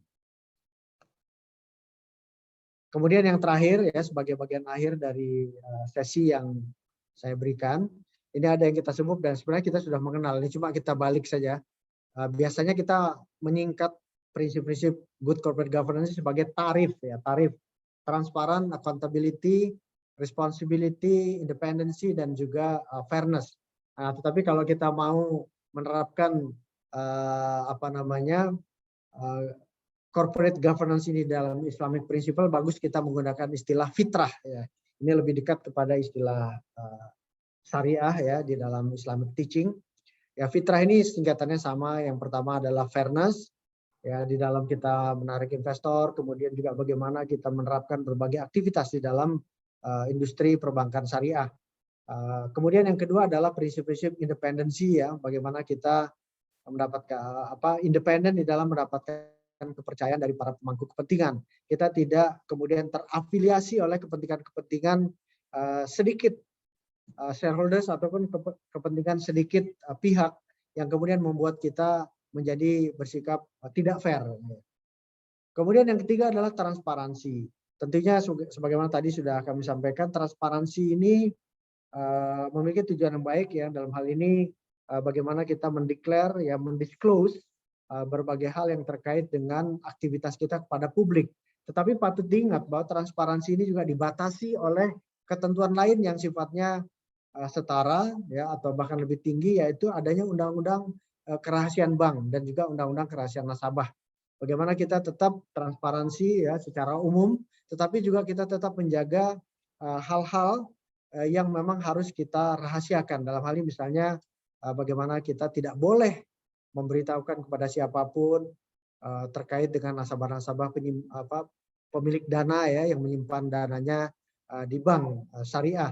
Kemudian juga bagaimana kita tetap menjaga kerahasiaan bank ya, dokumen-dokumen, informasi yang sifatnya internal use only tidak boleh kita declare ataupun kita disclose kepada pihak-pihak lain yang tidak berkepentingan. Karena bagaimanapun itu sanksinya sangat berat yang diatur oleh undang-undang perbankan syariah maupun ketentuan terkait lainnya. Kemudian prinsip yang keempat dalam fitrah konsep ini adalah responsibility. Bagaimana kita memiliki tanggung jawab ya, baik tanggung jawab kepada perusahaan sendiri, baik tanggung jawab kita kepada shareholders, baik juga tanggung jawab kita kepada stakeholders, baik juga tanggung jawab kita kepada seluruh para pemangku kepentingan lainnya termasuk masyarakat dan juga tadi ekonomi nasional. Sebagaimana tadi sudah saya sampaikan. Dan kemudian yang kelima, yang terakhir, yang kelima ya adalah budaya accountability untuk menjamin pemegang saham dan juga para pemangku kepentingan lainnya terhadap hasil-hasil dan juga kinerja yang bagus. Dan terakhir ini juga merupakan tambahan dari 5 konsep yang kita kenal di dalam Good Corporate Governance tarif tadi ya, yaitu honesty. Honesty ini memberikan basis dukungan untuk perilaku etis. Ya tentunya ini juga di banyak perusahaan termasuk di Bank Recovery Syariah ini kita sudah mengatur honesty ini, prinsip honesty ini baik dalam bentuk BPP dan SOP. Kemudian juga kita sudah menerapkannya di dalam aturan yang kita sebut sebagai Code of Conduct. Kemudian kita juga sudah menuangkannya di dalam kultur. Salah satu dari kultur iShare ya, yaitu honesty ini. Nah tentunya ini merupakan bagian dari penerapan prinsip-prinsip good corporate governance di dalam bank syariah. Nah ini merupakan penjabaran saja dari hal-hal tadi. Misalnya untuk fairness ya, tentu kita harus memperhatikan atau ada do dan don'ts-nya. Ada hal yang harus kita lakukan, tapi juga ada yang tidak boleh kita lakukan yang terkait dengan fairness. Misalnya salah satunya tadi bagaimana untuk menerapkan fairness ini kita tentu harus menghindari praktek-praktek korporasi yang merugikan seperti fraud, ya kemudian juga untuk perusahaan yang sudah go public yang sangat tercela itu adalah insider trading dan lain-lain. Ini merupakan implementasi dari salah satu elemen dari konsep fitrah ini yaitu fairness. Kemudian untuk yang kedua dari prinsip independensi ini bagaimana kita melakukan pengambilan keputusan secara objektif ya berdasarkan business judgment rules. Nah ini merupakan salah satu hal yang penting bahwa kita tentu setiap hari kita mengambil sebuah keputusan-keputusan ya bahkan banyak bukan hanya sebuah tapi banyak sekali keputusan. Ini harus didasarkan pada pertimbangan yang objektif berdasarkan business judgment rules, artinya pertimbangan bisnis yang objektif, bukan berdasarkan kepentingan ya, apalagi memiliki konflik kepentingan. Kemudian korporasi harus dikelola secara profesional dan bebas dari campur tangan pihak manapun. Kemudian prinsip berikutnya adalah transparansi. Tadi sudah kami sampaikan bahwa ada yang do dan don'ts-nya juga. Ada yang harus kita lakukan yang terkait dengan penerapan transparansi ini, tapi juga ada yang don'ts, tidak boleh kita lakukan terkait dengan transparansi. Nah kemudian berikutnya adalah responsibility. Prinsip ini mengharuskan korporasi menjadi agen ekonomi ya, yang selalu patuh terhadap hukum dan peraturan yang berlaku. Kemudian juga bertindak sebagai good corporate citizen. Artinya sumber daya manusia, sumber daya insani yang ada di Islamic Bank atau perbankan syariah ini harus memperhatikan lingkungan dan melaksanakan tanggung jawab sosial atau corporate social responsibility. Kemudian juga korporasi dalam hal ini perbankan syariah harus berperan dalam mengurangi kesenjangan ya, ekonomi terhadap yang ada di masyarakat. Nah caranya adalah tentu ya salah satunya bagaimana kita bisa berkontribusi di dalam meningkatkan peluang untuk berusaha ya, untuk meningkatkan pendapatan melalui pendirian usaha-usaha ya, memberikan pembiayaan misalnya, sehingga itu bisa berkontribusi di dalam mengurangi kesenjangan pendapatan dan juga meningkatkan kesempatan kerja. Dan terakhir bagaimana implementasi dari ini sebelum terakhir accountability ya, ini adalah jenis-jenisnya. Kejelasan fungsi, hak, kewajiban, dan seterusnya. Kemudian ukuran kinerja harus jelas, ini dimanifestasikan dalam bentuk KPI misalnya, kemudian SKI, dan seterusnya. Kemudian adanya pengawasan efektif dan juga pengangkatan komisaris independen. Dan kemudian baru yang terakhir, honesty ini, prinsip ini mengharuskan semua yang ada dalam korporasi harus bertindak jujur, ya. Kemudian berani stand up dan berani stand out demi kebenaran. Kebenaran artinya memang siapapun harus bisa menyuarakan ya bahwa kita melaksanakan transaksi-transaksi dan juga amanah tugas tanggung jawab kita ini berdasarkan prinsip-prinsip kebenaran. Nah ini merupakan prinsip yang sangat penting di dalam fitrah konsep ini. Kemudian selalu mematuhi etika korporasi dan kemudian implementasi prinsip merupakan pengikat dari kelima prinsip lainnya. Jadi artinya memang semua prinsip 5 yang tadi diikat oleh prinsip honesty ini. Saya kira demikian Bapak Ibu, saudara sekalian, hal-hal yang bisa saya sampaikan dalam kesempatan ini, lebih kurangnya mohon maaf, mudah-mudahan bisa memberikan manfaat. Thank you for the attention ya, dan mudah-mudahan ini juga bisa berkontribusi di dalam penyelenggaraan the first International Summer School on Accounting and Finance yang diselenggarakan oleh University of Muhammadiyah Yogyakarta. Salam sukses dan sehat selalu. Wassalamualaikum warahmatullahi wabarakatuh. Terima kasih.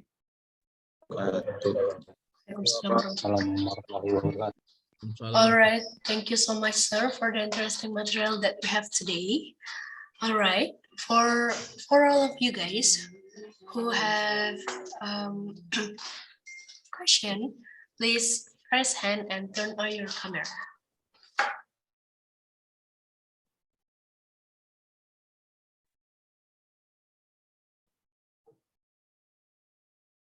Silakan mungkin kita masih punya waktu sampai berapa menit ini, Bu Dini? 10.30. Oke, silakan.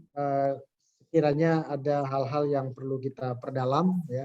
Saya kira di sini pesertanya selain dari UMY sendiri, ini juga ada cukup banyak peserta dari Bank Recovery Syariah ini, Bu Dini ini. Oh ya, baik. Jadi cukup banyak nih kalau saya lihat di sini. Ada 143 ya. Silakan, mungkin ada dari teman-teman yang juga ingin hal-hal yang perlu diperdalam ya dalam diskusi kita.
Nah, ini there is one question ini Bu Dini from Trihanani ya.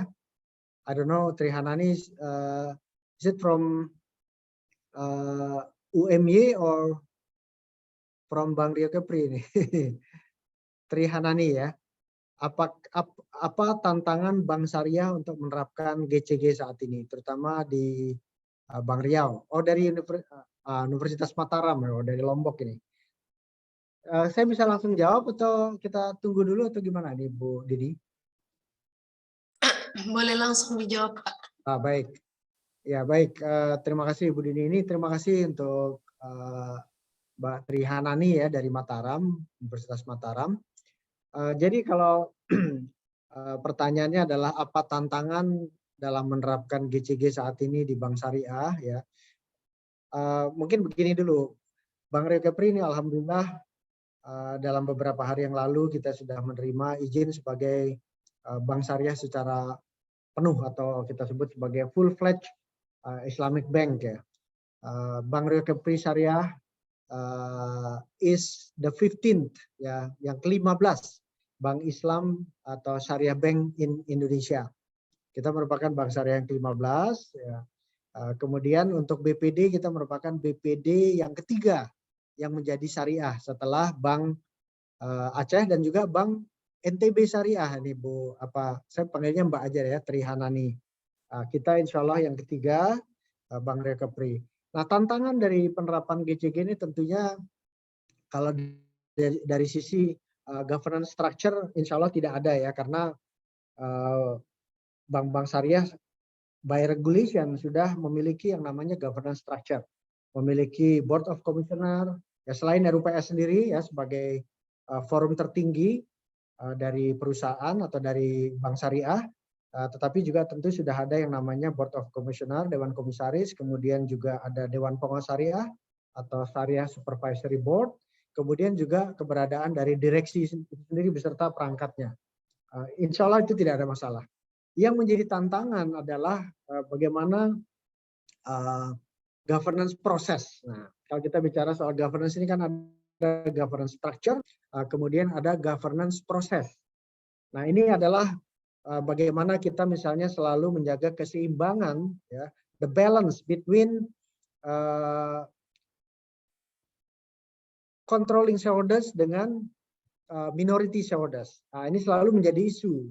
Bukan hanya di Bank Rio Kepri, tapi juga rata-rata di perbankan syariah ya. Selalu ada yang namanya controlling shareholders atau pemegang saham pengendali, tetapi juga ada selalu yang namanya pemegang saham non pengendali atau pemegang saham minoritas. Nah, yang paling penting yang menjadi tantangan di sini bagaimana menjaga keseimbangan itu. Karena selalu biasanya tentu manajemen ini selalu terdistract ya untuk bisa memenuhi keinginan atau kepentingan dari pemegang saham pengendali. Padahal dalam the best practices of good corporate governance in Islamic Bank, kita juga harus mempertimbangkan ya to consider the interest of minority shareholders, ya, pemegang saham yang non pengendali. Kemudian juga tantangan yang lain selalu muncul misalnya bagaimana kita menjaga harmonisasi pelaksanaan tugas dari komisaris, kemudian juga dengan direksi. Nah, ini kan selalu ya ada tantangan di situ ya. Bagaimana agar masing-masing peran ini, masing-masing fungsi ini menjalankan perannya dengan baik gitu. Jangan sampai kemudian terjadi katakanlah ketidakserasian atau apalagi konflik begitu ya antara masing-masing board ini, Board of Commissioners maupun Board of Directors. Nah, tentu kalau kita masing-masing memahami kemudian juga bisa memiliki tanggung jawab ya. Salah satu prinsip dari good corporate governance adalah responsibility kan. Kita memahami tanggung jawab kita dan kemudian menjalankan tanggung jawab itu dengan sebaik-baiknya, termasuk juga prinsip yang lainnya seperti transparansi, kemudian juga prinsip fairness. Nah, tentu konflik itu bisa dihindari. Nah, ini yang merupakan tantangan real yang ada di saya kira bukan hanya di perbankan syariah, tapi juga di perbankan secara umum maupun di korporasi yang lain.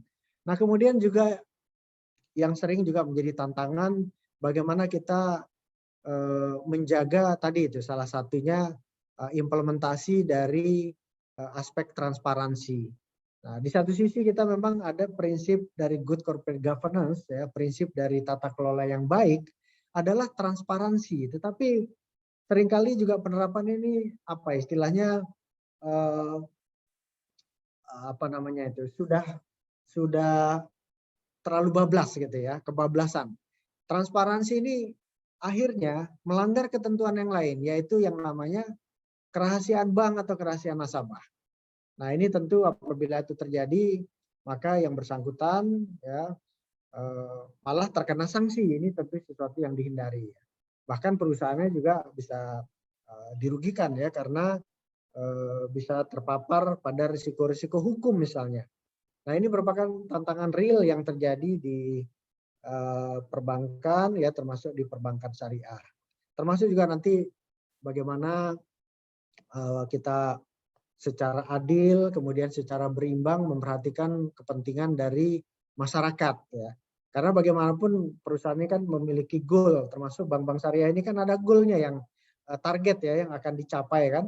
Nah, tentu dalam beberapa hal seringkali ini mana duluan nih kepentingan dari masyarakat atau kepentingan dari bank. Misalnya bagaimana kita kemudian harus melakukan penagihan misalnya terhadap kredit-kredit atau pembiayaan misalnya yang bermasalah, ya tentu ini wajib kita lakukan penagihan ya. Penagihan. Di satu sisi kadang-kadang ini bisa mengabaikan kepentingan dari masyarakat. Tapi jangan lupa kredit atau pembiayaan yang bermasalah yang harus ditagih oleh bank itu juga memperhatikan kepentingan masyarakat yang lain, yaitu masyarakat yang menyimpan dananya di bank. Nah, ini sering hanya lihatnya sepihak ya. Oh, ini kami kok ditagih, apalagi kemudian dilakukan penyelesaian melalui penjualan jaminan misalnya. Oh, ini ada kepentingan masyarakat nih. Lupa bahwa bank juga dalam menjalankan itunya bukan semata-mata kepentingan bank ya, dalam hal ini penyelesaian kredit bermasalah, tetapi juga untuk bisa memperhatikan kepentingan masyarakat yang lainnya. Dalam hal ini adalah masyarakat yang menyimpan dananya, yang mengamanahkan dananya di bank.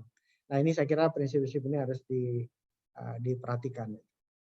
Mungkin mudah-mudahan bisa cukup menjawab ya Mbak Trihanani ya. Salam untuk teman-teman di Mataram tuh, di NTB ya.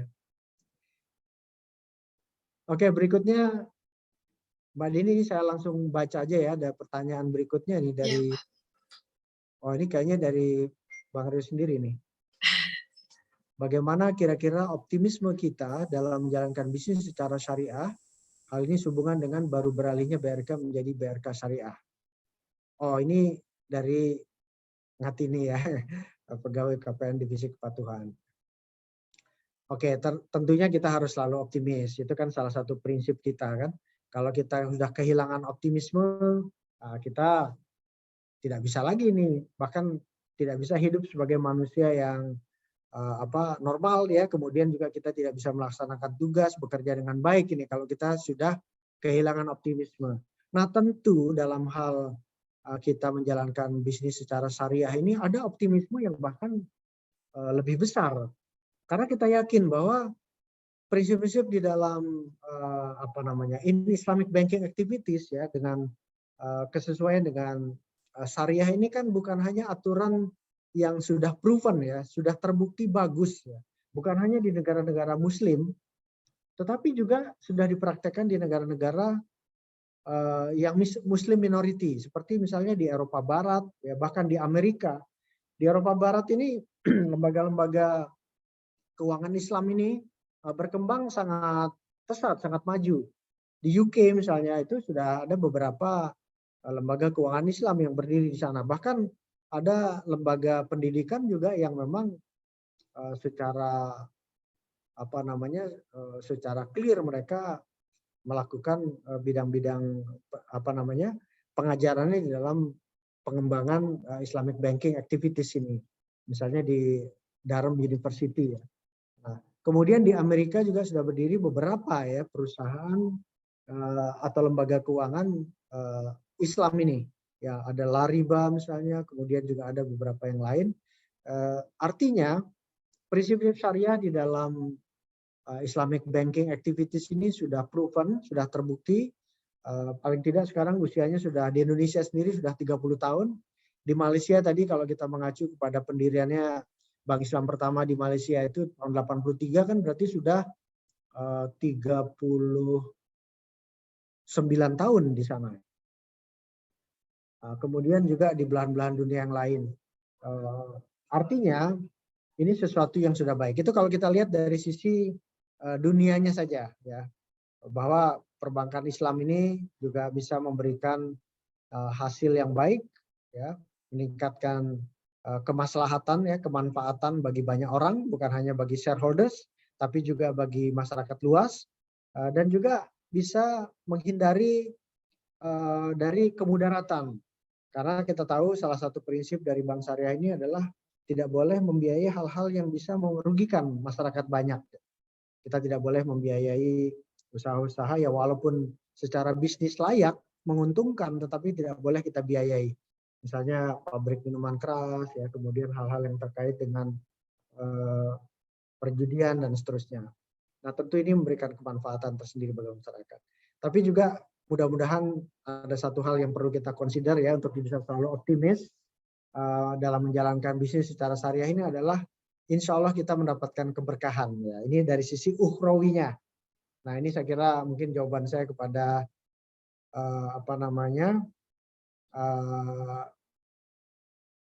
Ngatini ya dari UKPN Divisi Kepatuhan. Saya kira juga kepada teman-teman yang lain. Masih ada lagi? Ya, masih ada. Dari BRK Herda. Ini juga ada dari cabang syariah Tanjung Pinang ini. bagaimana cara kita memberi pemahaman GCG ini terhadap stakeholders controller ya, Pemda yang biasanya minta dispesialkan. Nah, tentu ini memang sebuah tantangan tersendiri ya, tadi sebagaimana saya sampaikan, ini tidak mudah, memang tidak semudah kita menyampaikan ya, membicarakan. Seringkali memang yang namanya pemegang saham ya, shareholders ini kan minta dispesialkan. Nah, tentu kita harus pelan-pelan juga menyampaikan bahwa ada bank ini kan syarat dengan regulasi, penuh dengan aturan-aturan. Nah, kalau kita melanggar ataupun menyinggung sebuah aturan, ini tentu bukan hanya yang terkena banknya saja, tetapi juga bagi pemdanya sendiri, bagi para pemegang saham sendiri yang kemudian nanti memiliki masalah yang sama-sama tidak kita inginkan. Nah, tentunya dalam hal ini bagaimana kita menyelaraskan ya dan bisa memenuhi berbagai keinginan, kepentingan dari shareholders ataupun stakeholders ini tetap dengan aturan-aturan dan juga dengan koridor berada dalam koridor yang diatur ya sesuai dengan ketentuan. Saya kira mungkin memang harus disampaikan pelan-pelan ini kepada Pemda, kepada shareholders kita, kepada stakeholders kita, supaya kita semua sama-sama bisa melanjutkan aktivitas, ya, pekerjaan, tugas, dan juga kehidupan kita ini dengan tenang, gitu, dengan sama-sama tenang dan nyaman, ya, tentunya itu. Saya kira mungkin begitu nih untuk Mbak Herda ya, Bu Herda dari BRKS cabang Tanjung Pinang. Kemudian ada berikutnya nih, sejauh apa yang bisa kita toleransi terhadap minority shareholder. Nah, toleransi ini tentu diberikan ya sama, sepanjang dia masih berada dalam koridor aturan yang memungkinkan untuk itu. Patokannya ya satu lah, karena kita berada di sebuah industri yang sangat highly regulated industry ya, the most highly regulated industry. Industri yang sangat syarat, paling banyak lah aturannya itu yang namanya di perbankan. Ditambah lagi kalau perbankan syariah, tambah lagi karena ada syariah, Dewan Pengawas Syariah. Kalau di perbankan secara umum kita hanya taat kepada undang-undang perbankan. Dan juga aturan-aturan yang lain ya, perpajakan, aturan yang lain, OJK dan seterusnya. Tapi di perbankan syariah ada tambahan lagi.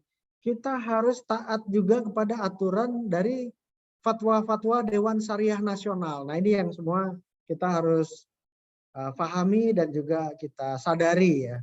Ada tambahan nih konsekuensi, yaitu kita harus taat kepada yang namanya aturan syariah. Biasanya dari Dewan Syariah Nasional. Nah, sepanjang kita berada dalam koridor aturan-aturan itu, maka kita bolehlah memberikan toleransi ya. Judgment namanya itu, toleransi. Nah, tentu toleransi ini apakah masih sesuai dengan aturan, masih berada dalam koridor. Kalau kita ragu-ragu, mari kita diskusikan dengan supervisor masing-masing. Ya, tanyakan kepada atasan, kepada supervisor, kepada kepala cabang misalnya, atau kalau tidak bahkan kepada manajemen di kantor pusat. Apakah saya boleh misalnya memberikan ini atau memenuhi permintaan ini dari pemegang saham kita dalam rangka tetap bisa menjaga hubungan ya. Karena bagaimanapun kita tetap harus menjaga hubungan transaksional ya dalam melayani aktivitas perbankan dari para stakeholders kita. Saya kira mungkin begitu nih, Mbak Herda ya.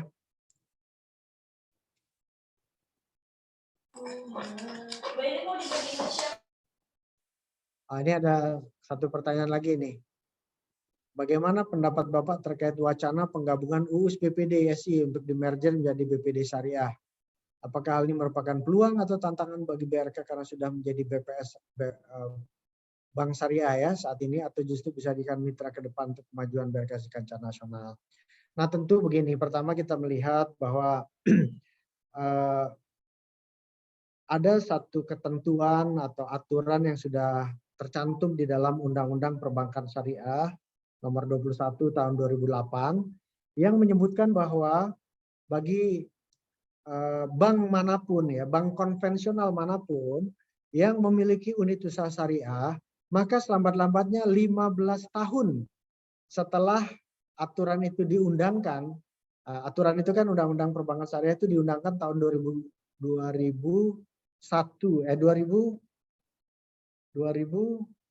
ya. Maka kalau ditambah dengan 2009 ya. Undang-Undang Perbankan Syariah 2008. Nah, Undang-Undang Perbankan Syariah 2008 itu menyebutkan bahwa 15 tahun setelah ketentuan atau aturan itu diundangkan, wajib UUS itu dilepaskan dari induknya. Ataupun ya tentu memilih opsi lain yaitu dalam bentuk konversi. Nah, 15 tahun ditambah 2008 adalah 2023. Sehingga mau tidak mau BPD ya termasuk juga bank konvensional yang memiliki unit usaha syariah ini harus memilih opsi apakah itu di spin off artinya dilepaskan berdiri menjadi sebuah bank sendiri atau induknya yang kemudian berkonversi menjadi bank syariah. Nah, tentu pilihan dari BPD tadi untuk melakukan merger walaupun itu tidak mudah ya. Bagaimana pelaksanaan nanti karena banyak sekali hal-hal yang harus disinkronkan. Ya, kita tahu BPD ini tentu kepemilikan sahamnya kan masing-masing pemimpin daerah di provinsinya masing-masing. Nah, kalau di merger tentu ini ada satu hal bagaimana mensinkronkan kepentingan dari para shareholders ini. Ini juga merupakan salah satu isu penting dari good corporate governance ini. Sinkronisasi dari kepentingan para pemegang saham. Nah, ini kita melihat bagaimana nanti. Bagi BRK sendiri tentu kita melihatnya ini sebagai sebuah competition ya. Competition adalah kombinasi antara cooperation, kerjasama, dan juga competition, persaingan. Tentu kita fastabikul khairat, kita berlomba-lomba untuk mencapai hasil terbaik, memberikan kinerja terbaik, memberikan kontribusi terbaik. Tapi selebihnya saya kira perbankan syariah masih sangat besar, market share-nya masih sangat lapang ya. Sekarang ini dengan BRK menjadi BRK syariah paling baru masih belum sampai 10% juga market share dari perbankan syariah di tanah air. Jadi peluang pasarnya masih sangat besar. Ya tentu kita senang lah ada teman-teman yang lain yang juga akan ikut meramaikan industri perbankan syariah di tanah air ini. Saya kira mungkin begitu Pak Adi. Kemudian ini ada lagi pertanyaan apa yang menjadi daya saing utama bank lokal syariah jika dibandingkan dengan bank syariah asing yang sudah banyak berkembang. Nah tentu kalau kita bicara ini dengan Ibu Rina ya, daya saingnya saya kira adalah soal profesionalisme. Nah ini yang merupakan tantangan dari one of the challenges ya dari Islamic Bank in Indonesia adalah profesionalisme atau kita sebut kalau dari sisi sektor ada dari sisi human resources ya sumber daya manusia. Tentu kalau kita bicara profesionalisme kita tarik dulu sebelum profesionalisme adalah kompetensi. Nah supaya kita bisa profesional tentu kita juga harus memiliki kompetensi dan kontribusi. Kompetensi ditambah kontribusi akan menjadi profesional. Kan rumusnya begitu. Ya. Untuk menjadi profesional dan ini merupakan tantangan utama kita di dalam bisa eksis di dalam industri perbankan syariah nasional maupun internasional adalah professionalism. Professionalism is created by combination of competencies and contribution. Bagaimana kita bisa memberikan kontribusi terbaik yang didukung oleh kompetensi yang juga baik. Nah ini merupakan saya kira salah satu faktor utama untuk kita bisa meningkatkan daya saing. Dan ini tentu tidak juga bisa digantungkan bagaimana kita membangun profesionalisme ini ya kepada hanya manajemen saja, tetapi masing-masing ya tentu harus bertanggung jawab ya sebagai bagian dari pelaksanaan good corporate governance juga. Dan salah satu poinnya adalah responsibility. Masing-masing memiliki tanggung jawab untuk bisa meningkatkan kompetensinya dan juga kontribusinya ya memberikan kontribusi terbaik sesuai dengan bidangnya untuk bisa menjadi profesional. Nah, saya kira ini prasyarat untuk kita bisa on par ya dengan Islamic banking di nasional maupun para pemain bank-bank Islam yang sudah ada juga di Indonesia gitu dari internasional. Saya kira mungkin begitu Bu Rina. Wah ini baru ini nih nambah terus nih ada Iya, pertanyaan Pak. lagi nih. Mungkin ini pertanyaan terakhir, Pak. Iya, Boleh terima kasih, dijawab. terima kasih. Nah, kemudian ini ada juga nih pertanyaan nih. Bagaimana fungsi DPS dalam three lines of defense? Jadi sebenarnya Dewan Pengawas Syariah ini menjalankan fungsinya ya sebagai Syariah Board. Ya, kalau kita lihat best practices ya di bank-bank syariah yang lain, Dewan Pengawas Syariah ini dia misalnya salah satunya tadi yang dipraktekkan di mana tadi ya negara di Saudi Arabia, kemudian juga di Malaysia, sifatnya memberikan atau melakukan review terhadap berbagai kebijakan yang sifatnya tidak transaksional sesungguhnya ya. Transaksional itu maksudnya yang sifatnya harian atau daily basis. Dewan Pengawas Syariah atau Syariah Supervisory Board sesuai juga dengan namanya, Dewan ini melakukan review terhadap produk-produk baru ya. Bagaimana kesesuaiannya dengan syariah dan juga fatwa dari Dewan Syariah Nasional. Kemudian berikutnya juga tentu juga boleh melakukan pemeriksaan terhadap kesesuaian syariah. Tetapi tentunya ini tidak kemudian mengambil alih peran dari internal audit. Karena tentu fungsinya berbeda. Dewan Pengawas Syariah ini lebih setara dalam aspek syariah itu seperti Dewan Komisaris misalnya. Dewan Komisaris ini kan sesuai ketentuan tidak boleh terlibat di dalam aspek operasional bank. Yang bisa dilakukan oleh Dewan Komisaris adalah memberikan nasihat, ya, kemudian juga bisa memberikan masukan, ya, dan juga bisa mengawasi, tetapi tidak boleh terlibat dalam operasional bank. Nah, tentunya Dewan Pengawas Syariah juga khusus untuk aspek syariah juga melakukan pengawasan.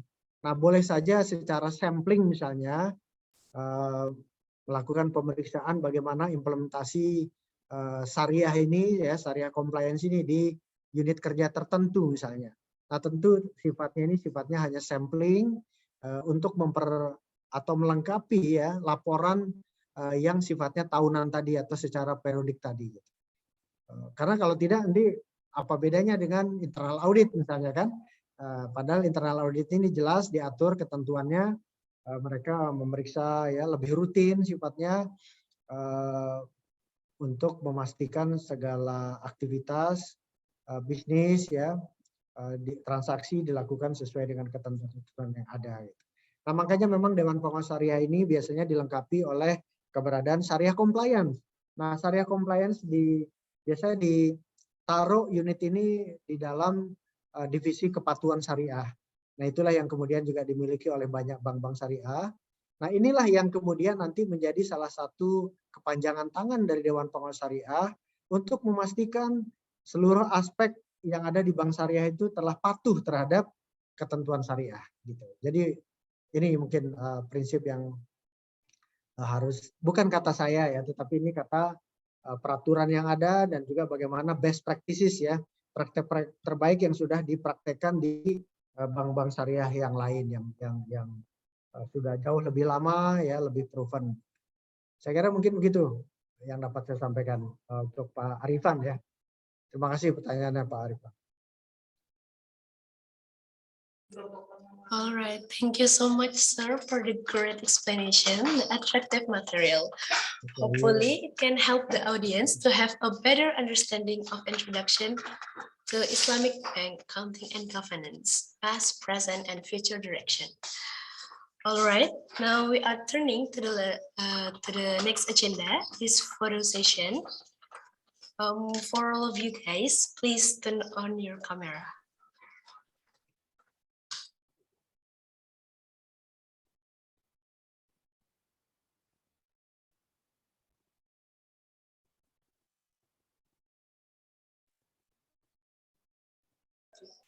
Okay, are you ready, guys?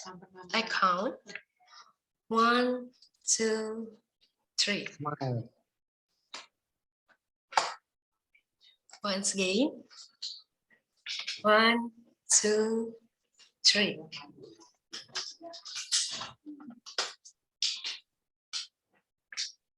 Once again.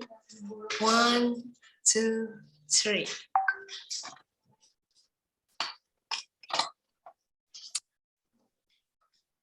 Okay. Okay, we are turning to the last agenda, which is closing. As the master of ceremony, I do apologize for any mistakes during this event. Finally, I say thank you very much. Thank you very much. Thank you for joining this event and see you at the next event. Wassalamualaikum warahmatullahi wabarakatuh. Waalaikumsalam. Waalaikumsalam warahmatullahi Terima kasih banyak Pak Andi. Ya, send my warm regards to Prof. Yaya ya, Prof. Rizal Yaya, Iya Pak. and all faculty members. Send my warm regards. Oke, siap Pak. Thank Siap. you for the Oke, opportunity. terima kasih Pak. Thank you. Assalamualaikum. Waalaikumsalam. warahmatullahi wabarakatuh. Terima kasih teman-teman semuanya. Sama-sama Pak. Terima kasih sama-sama Pak. Assalamualaikum.